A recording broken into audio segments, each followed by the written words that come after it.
학교 다닐 때 반장 해 보셨습니까? 저는 못 해봤습니다. 초등학교 때 저희 아버님이 영화사 사업을 하셨거든요. 그래서 영화관 초대권을 저희 담임 선생님한테 많이 갖다 주니까 그때 총각이셨던 저희 선생님이 감동을 받고 저를 그 다음 학기 반장으로 시키려고 하셨는데 제가 한사코 싫다고 해서 반장 할 뻔 했습니다. 저희 때만 해도 반장을 본인이 하겠다고 나선 경우는 잘 없었습니다. 그런데 제가 대학에 들어가니까 첫날 반장 선거를 하는데 놀라운 일이 일어났습니다. 반장을 서로 하겠다고 저희 과 52명인데 후보로 7명이 나왔습니다. 자기가 반장할 테니까 자기를 찍어달라. 저는 굉장히 충격을 받았습니다. 그 중에 제 친구 한 놈도 나왔는데 자기는 꼭 반장해야 하는 이유가 이미 자기 집에다 자기가 반장이라고 이야기를 했대요. 그러니까 자기가 꼭 반장을 해야 된다. 얘는 붙었겠습니까? 떨어졌겠습니까? 지가 스스로 한 표 찍고 저도 친구니까 한 표 찍고 달랑 2표 받아서 떨어졌습니다.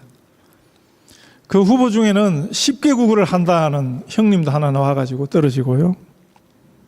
그 치열한 경쟁 끝에 아주 달변으로 자신을 잘 소개했던 사람이 반장이 되었습니다.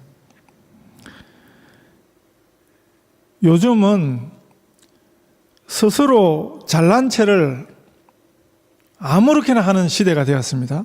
전혀 주저하지 않고 자기 PR을 하는 자기 PR 시대가 되었습니다. 이 시대 정신이 그것을 오히려 부추기고 있습니다. 이게 이 세상식입니다. 요즘 세계에서 제일 잘난 체 하는 사람, 이 잘난 체 대마왕, 제가 생각할 때는 도널드 트럼프 미국 대통령인 것 같습니다. 얼마나 잘난 체를 하는지 공치사를 스스로 하고요. 그런 트럼프를 또 사람들이 좋아하는 사람들이 많다 하는 것도 참 이상한 시대를 우리가 살고 있습니다. 외향적인 사람들은 스스로를 대놓고 드러내고 자랑합니다. 반면에 내향적인 사람들은 은근히 자신을 드러냅니다. 사람들이 알아서 알아주기를 은근히 바라는 것입니다. 교회에서도 끝끝내 자기를 몰라주면 그래서 시험 드는 것입니다. 억울해하고 자기를 몰라준다는 것을 섭섭해하고 하는 일이 교회 안에서도 굉장히 많아졌습니다. 섭섭마귀라는 말 들어보셨습니까?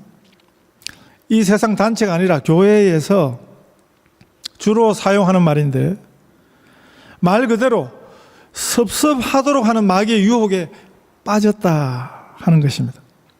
이 섭섭마귀에 빠지면 계속 섭섭한 거예요. 우리는 본능적으로 우리를 드러내려 합니다. 이건 죄의 본능입니다.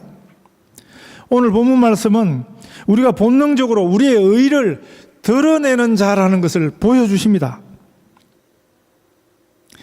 우리에게는 이 의라는 것이 우리가 옳다 여기는 거죠. 우리의 잘난 것이지요. 우리의 자랑이지요. 이걸 누구 앞에 드러냅니까? 세상에 드러내는 것입니다. 사람들 앞에 드러내는 것입니다. 그래서 사람들의 눈을 끊임없이 의지하는 것입니다. 사실 이게 굉장히 피곤한 일이거든요. 사람들이 알아주기를 바라고 사람들의 기대를 쫓아 살고 굉장히 피곤한 일이에요. 우리를 굉장히 피곤하게 하는 제1주범일 것입니다.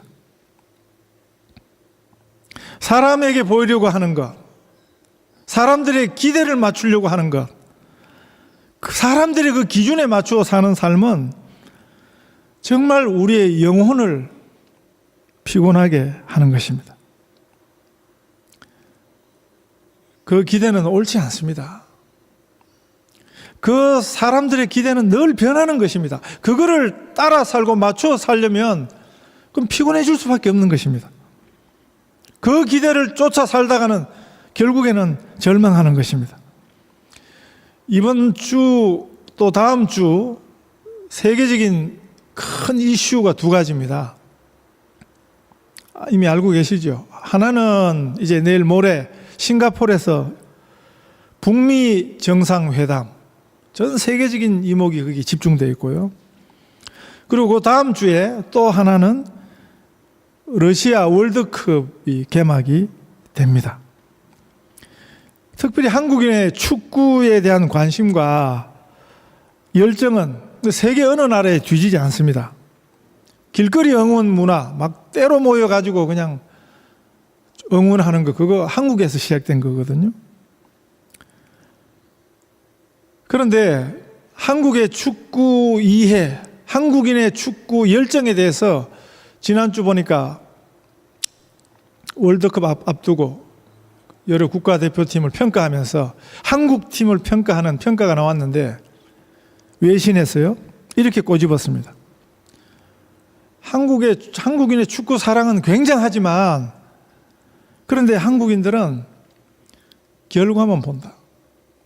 결과가 나쁘면 그렇게 빨간 옷 같이 입고 막 때로 모여가 막 열정적인 응원을 하다가도 과정이나 내용은 보지 않고 결과가 성적이 나쁘면 그냥 여지없이 그냥 욕하고 공격하고 이런다는 거죠. 4년 전에도 그랬습니다. 브라질 월드컵 성적이 좋지 못했습니다. 선수들이 풀이 팍 죽어가지고 귀국하는 시간이 새벽 6시였습니다. 공항에 입국하는 시간이. 인천공항 가보셨습니까? 그런데 거기 팬들이 몰려 나와 있었어요. 그 6시에 거기 나와 있으려면 자기 집에서 지금 몇 시에 일어나서 몇 시에 지금 출발해서 와야 했다는 이야기입니까? 선수들이 입국할 때 그 결과에 실망하고 분노한 열정적인 팬들이 호박이엇을 던졌습니다. 어떤 의미겠습니까? 그리고 선수들이 들어오는 입국장 앞에 큰 플랜카드로 이렇게 적혀 있었습니다. 이 외신이 소개했습니다. 한국 축구 선수들을 한국의 성난 팬들이 지금 이렇게 공항에서 이렇게 했다고. 한국 축구는 죽었다. 그 밑에는 뭐라고 적었나 하면 너 때문에 졌다. 사람들은 좋아할 때는 열광하지만 그 기대가 못 미치면 열광하던 사람이 이내 돌아서 버리는 것입니다. 그래서 사람들이 이런 기대를 구하는 것은 그건 참 어리석은 삶입니다. 이 어리석음에 빠지지 않도록 주의해야 하는 것입니다. 그래서 오늘 본문에서 우리 예수님께서 이렇게 말씀하십니다. 사람에게 보이려고 너희 의를 그들 앞에서 행하지 않도록 주의하라. 주의하라 하는 말씀은 주의하지 않으면 자연스럽게 거기 빠진다는 거죠. 거기 빠져들어서 속는다는 것입니다. 그래서 예수님께서 주의하라 이렇게 말씀하십니다. 특별히 본문에서 말씀하는 의라는 것은 구제입니다. 구제라는 것은 물질적으로 가난한 사람들을 도와주는 것입니다. 물질적으로 참으로 형편이 어려운 사람들을 물질적으로 보탬을 주는 것입니다. 사랑이지요. 이웃 사랑을 실천하는 아주 중요한 성경적 행위입니다. 그런데 이 구제에도 방식이 우리식 구제가 있고 예수님식 구제가 있습니다. 오늘 본문이 그걸 가르쳐 줍니다. 구제의 본질은 성경이 말씀하는 구제의 그 가장 중요한 본질은 사랑입니다. 사랑에서 제일 중요한 것은 얼마나 그 진실하냐 하는 거거든요. 얼마나 진심이냐 하는 거거든요. 진실하지 않은 사랑은 그건 사랑이 아닙니다. 사랑을 빙자한 것이죠. 사랑을 흉내내는 것이지 진정성이 없는 사랑은 그건 사랑이 아닙니다. 진실한 사랑은 우리 하나님의 사랑입니다. 오늘 우리가 예배 시작하면서 불렀던 찬송처럼 그 크신 하나님의 사랑입니다. 말로 다 형용 못하고 청량 다 못하며 영원히 변치 않는 사랑입니다. 하늘을 두루마리 삼고 바다를 먹물 삼아도 다 기록할 수 없는 한이 없는 하나님의 사랑입니다. 얼마나 귀한 가사입니까? 정말 이 작사가, 찬송의 이 작사가들이 정말 영감 받아서 정말 성령의 도우심으로 이런 곡을 쓰고 이런 작사를 붙이고 한 것 같습니다. 이 사랑은, 하나님 사랑은 진실한 사랑이죠. 무조건적인 사랑입니다. 조건이 없어요. 절대 사랑입니다. 진실한 사랑입니다. 이 사랑하는 일에 감추인 의도가 있다면 그 의도가 불순한 것입니다. 구제가 그런 것입니다. 우리가 흔히 만나는 이 세상식 구제는 그건 이름이 항상 있어요. 이름을 드러내요. 흔적을 내고 티를 내고 사진을 찍고 그냥 소리 없고 소문나지 않는 구제는 사람들이 안 해요. 연말 되고 중요한 절기가 오면 특히 정치인들이 그냥 거기 가서 기자를 아예 불러요. 드러내는 것입니다. 구세군 남비도 항상 보면 대거리, 큰 길거리에서 하는 거지 골목길에서 절대 하지 않습니다. 이게 세상식 구제죠. 이런 구제가 외식하는 구제입니다. 진실한 구제가 아니라는 것입니다. 나팔을 불며 떠벌리는 구제라고 예수님 말씀하십니다.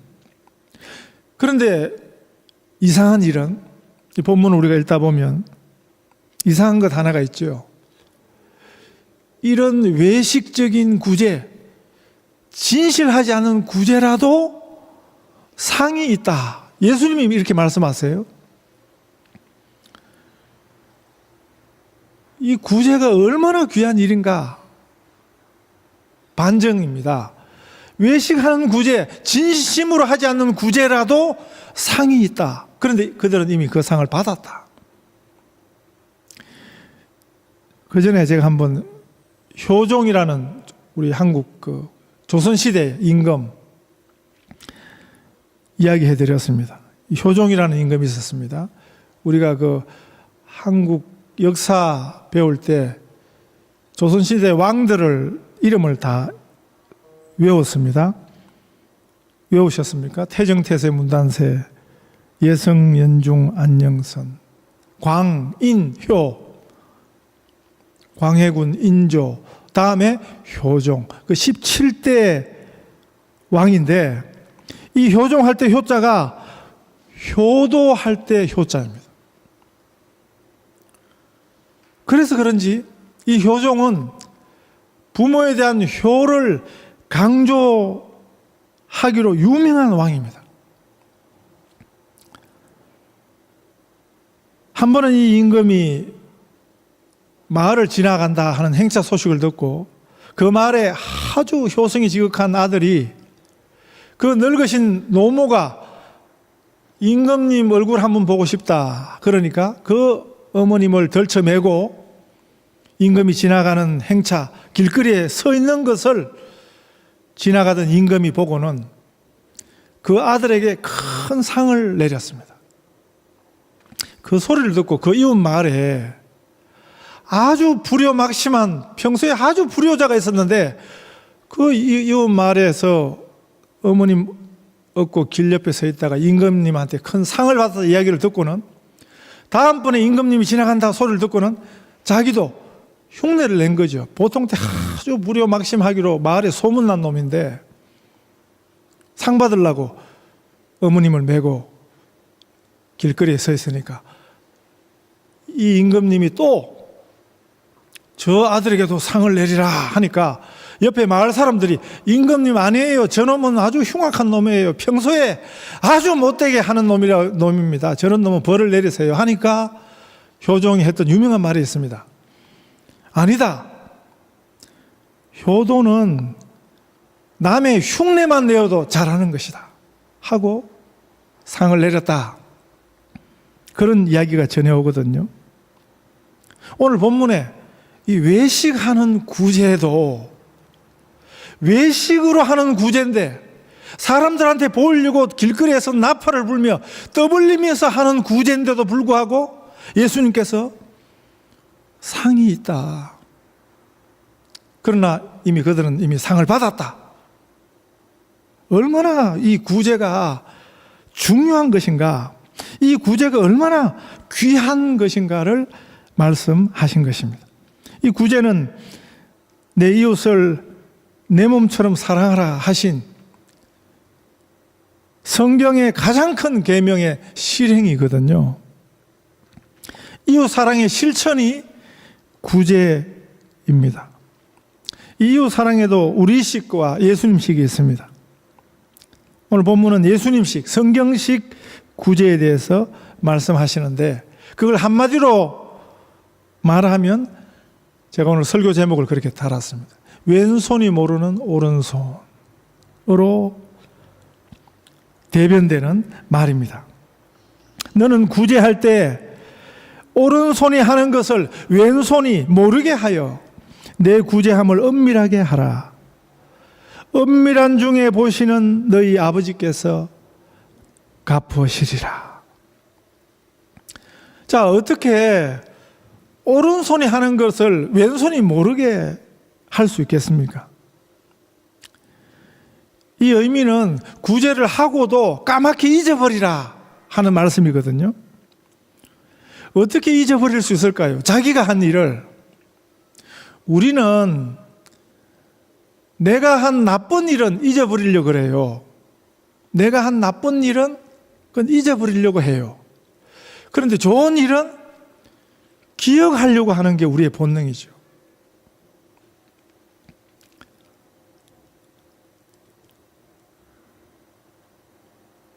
제가 아는 어떤 분은 일반인이 생각할 때 상상 초월 정도로 그렇게 구제를 많이 하고 또 선교 헌금을 많이 하는 분인데, 이분이 구제 또 선교헌금 할 때 항상 내거는 단 한 가지 조건이 있습니다. 자신이 헌금했다는 사실이 알려지면 중단한다 하는 거예요. 저는 어떻게 이 사실을 알았겠습니까? 그분이 한번 저를 통해서도 헌금한 적이 있거든요. 저는 전달자 노릇만 했는데 그 조건을 말씀하시더라고요. 그래서 제가 알았습니다. 진실한 사랑이라는 것은 자기가 한 사랑을 기억하지 않습니다. 내가 정말로 사랑했잖아, 내가 진심으로 사랑했잖아 하고 기억하는 사랑은 성경이 말씀하는 진실한 사랑이 아닙니다. 우리 한국말에 내리사랑이란 말이 있거든요. 사랑은 내리사랑이다. 이 부모가 자녀에게 주는 사랑, 이게 내리사랑입니다. 할아버지, 할머니가 손녀, 손주에게 주는 사랑, 그 내리사랑입니다. 정상적인 부모는 자녀에게 준 그 사랑을 꼭 기억을 하고 있다가 나중에 계산해야 하지 않습니다. 그건 비정상적인 부모예요. 요즘은 뭐 세상이 이상해서 그런 부모들이 많아졌습니다. 그러나 정상적인 부모는 그런 조건을 가지고 사랑하지 않습니다. 자녀를 그냥 사랑하는 것입니다. 그냥 사랑을 주는 것입니다. 그게 내리사랑입니다. 나중에 내가 어떻게 너를 사랑했는데, 내가 어떻게 너를 키웠는데 하고 말할 때 벌써 그건 불순한 거지요. 이미 순수한 부모의 사랑은 그때 변질이 된 것입니다. 보통의 부모님들은 그 자녀에게 내리 쏟아 부어준 사랑을 다 잊어버려요. 그래야 그게 진짜 사랑입니다. 그게 진짜 수고가 되는 거지요. 참 많이 수고하고도 진심으로 사랑하고도 잊어지는 것입니다. 진실한 사랑이니까 그게 있는 것입니다. 진실한 사랑이 그것을 잊게 하는 것입니다. 이렇게 정말 진실한 사랑은 힘이 있습니다. 마태복음 25장에 예수님 하시는 비유가 있습니다. 양과 염소 비유가 있습니다. 25장에 몇 가지 비유가 나오는데 그 중에 마지막 비유가 양과 염소의 비유입니다. 양과 염소의 비유를 다른 말로 백보자 심판 비유라 그렇게 말해요. 백보자, 흰 백자거든요. 하얀 보좌 앞에, 심판대 앞에서 마지막 날 심판하는 비유를 예수님이 하셨는데 우리 주님이 오셔가지고 사람을 둘로 나눕니다. 양과 같은 사람은 오른편에, 염소와 같은 사람은 왼편에. 그 오른편으로 구분한 양들에게 우리 주님이 이렇게 말씀하십니다. 내 아버지께 복받을 자들이여 나와 창세로부터 너희를 위하여 예비된 나라를 상속받아라. 이렇게 말씀합니다. 그리고 그들에게 하는 말씀이 25장 35절 36절인데 예수님이 이렇게 말씀하세요. 내가 줄일 때 너희가 먹을 것을 주었고 목마를 때 마시게 하였고 나그네 되었을 때 영접하였고 헐벗었을 때 옷을 입혔고 병들었을 때 돌보았고 옥에 갇혔을 때 와서 보았느니라. 이렇게 칭찬하시면서 그들을 영원한 상급으로 축복하셨습니다. 그런데 그 소리를 듣던 의인들이죠. 양으로 분류되었던 오른편에 선 사람들, 영원한 하나님의 나라로 들어가기로 준비된 사람들이 하는 고백이 이에 의인들이 대답하여 이르되 주여 우리가 어느 때에 주께서 줄이신 것을 보고 음식을 대접하였으며 목마르신 것을 보고 마시게 하였나이까? 어느 때에 나그네 되신 것을 보고 영접하였으며 헐벗으신 것을 보고 옷 입혔나이까? 어느 때에 병드신 것이나 옥에 갇히신 것을 보고 가서 배웠나이까? 이렇게 고백을 하는 것입니다. 우리가 언제 그랬습니까? 우리는 그렇게 한 적이 없습니다. 예수님이 안 한 거를 했다 그러겠어요? 그 같은 일을 하고도 하나도 기억나지 않던 사람들이 바로 그 사람들이었습니다.